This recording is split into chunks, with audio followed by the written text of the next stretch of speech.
what you have to do then is, in some way, make that state more permanent. You see, you have in Zen this thing which they call transmission, which is the fact that people who are in the state of being enlightened, by their very presence, are able to trigger it in other people. Tolle describes it and says it's like you have a log which is on fire, you put another log alongside it, pretty soon they're both on fire. Because the fire is inside them, chemically waiting to come out. And if you get it to the right temperature, it happens. So what they're saying is that you want to be in that state. And now when you're in that state, you've, if you like, anchored it inside of yourself. Because Satori is like a little blip, then the finished state, the awakened state, is when you no longer ever need to come back to the way we think, the way we are, here and now. Does that make sense? Is it because it's implanted? Well, the Buddha called it awakening because it's there now. It's not something that you have to find or to make. It must be, well, the Chinese say it's that close, it's not an inch away from where you are now. So what that means is essentially you've got to, well, you haven't got to do anything. You've gone into a state which is undifferentiated. You are at one with everything else. Now, to come back from that state is to hold on to that in your everyday life. As you, well, how you live it can't be conceived as to how you would do it, because it would be different, presumably, in every sort of movement that you made. But to anchor that, so that you, if you like, represent that flowering in your particular place, is the way the way I would retranslate that. It is like a change of consciousness that just happens. It's what Eugene would call grace. Yes. You can't summon it, you can't expect it. No. In a certain state of being, it just is. Yes. And it does happen to people occasionally, like Tolle, who would say he didn't work for it, but it does seem to happen more often to those people who do lock themselves away and have a go at getting there. Sorry, you were to say? Yeah, I was just going to... There's a similarity in the work of Donald Epstein, the chiropractor from the States, who's developed network chiropractic. And he has a system called the 12 Stages of Healing, which is based on body movements and somatic stuff from what he's seen patients do. And when you get to stage 10, which is very rare, that's a stage of... There's no talking, there's nothing. There's, the chiropractor's not doing anything, he's just observing. And in fact, most of the time I leave the room when that goes on. So it's just... There's something going on for the person. It's a silent enlightenment stage of awe. After that, from stage 11 and stage 12, and stage 11 is sort of coming back down to earth, becoming more grounded, and stage 12 is going out into community and using what you just, whatever it is, that personal piece that you have just experienced, and making it a part of the community in which you live. And I think there's a similarity there. Yeah, that sounds like it's a perfect sort of analogy of what is meant to happen, or what could happen. Again, it must be limitless, because if you're free at that level, then there's no limitation that you could possibly put on it. Plus, this is us thinking again about characters who are not thinking. So that might be the way it appears to us. What is it? How it appears to them, God only knows. Yeah, and everybody will personalise it differently, won't they? Everybody will go into community with different awareness and different understanding and different gifts that they're going to take with them. Or maybe not bother. Or not.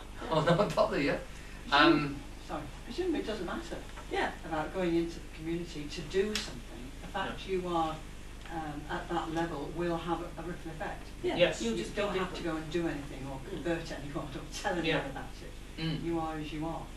Which is a peculiar thing which Tolle talks about, because he talks about the fact that it's happening now to an awful lot of people, or more people than it was happening to in the past.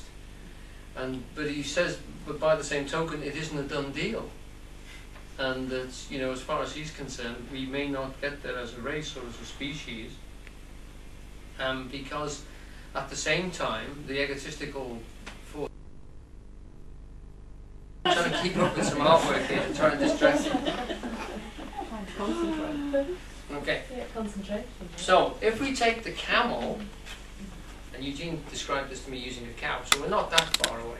if we take the camel as a center for concentration, we're allowed to go one step away from the camel. One step. So if we're talking about camels, we can talk about humps. Yeah? But not the fact that your Auntie Nellie's got a hump and she lives in Bradford. And you see you've gone away? Yeah? You've gone off the subject, you've left that. So you can come back again and say, well, that's fat, which is stored inside and energy, okay? But you can't go on and talk about the fact that we're not supposed to eat much fat now because it's got cholesterol and all this sort of stuff. You've gone away from the subject. You've got to keep, you're allowed to go but one step and then back to the camel.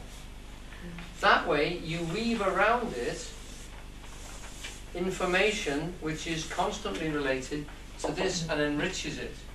Now ultimately, Eugene said there's no end to that because all things will come into those processes. So you could analyze the camel scientifically, historically, socially, culturally, artistically, and still stay within one step. But you've got such an intense imagery here that the mind starts to shimmer. It becomes a timeless state. Sorry, I can't even spell timeless now. It becomes a timeless state, which is the next stage, which is contemplation. Which is with time action. Because time then starts to dissolve. When you said stillness, when you concentrate, you get a stillness there. But we'll be talking about that just a little bit later, because the other concept which comes out of Tolle, and we're going to talk about 4 of his concepts. The first one is the no mind, stopping the thinking, and the next one, which we're coming towards in about a few moments, is the now of time. Okay? So that, if you hold that in your mind here about the timeless state and contemplation and the concentration, then you've got the 2 things there which are being spoken about by the Zen guy and by Suzuki. So we're talking about a process in meditation which has its roots in India. I would say it also has similar roots in China. And when they blend together, you get this beautiful process which is called Zen Buddhism, which is still very much alive now.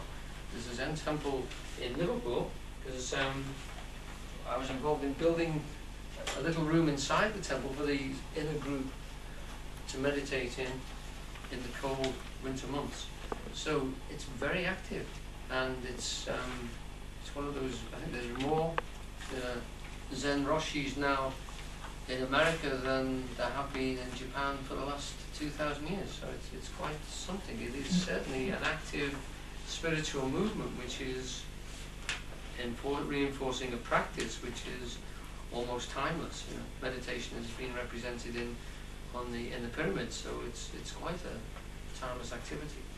Right, we've got some more quotes here which I'd like to read through of Tolle, moving through the power of now and moving towards explaining this nature of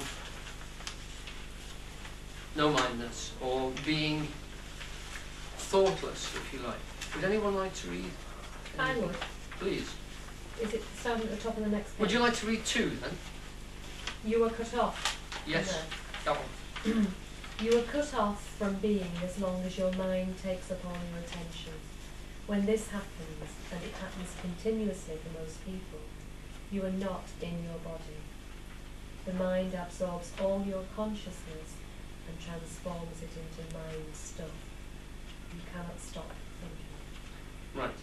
I just wanted to put that in because the other word which he uses for this, he calls it presence, and he also calls it being. Being seems to be the less active sort of attitude of that. It's consciousness when it isn't actually gripping itself. What Eugene would say, you're conscious, but you're not conscious that you're conscious. One of the things that it's in the book Call of the Wild, but I just lost the author of the Jack London. Jack London, sorry, yes. And he talks about the fact that an animal knows that it's hungry, but it doesn't know that it knows that it's hungry. It just knows that it's hungry.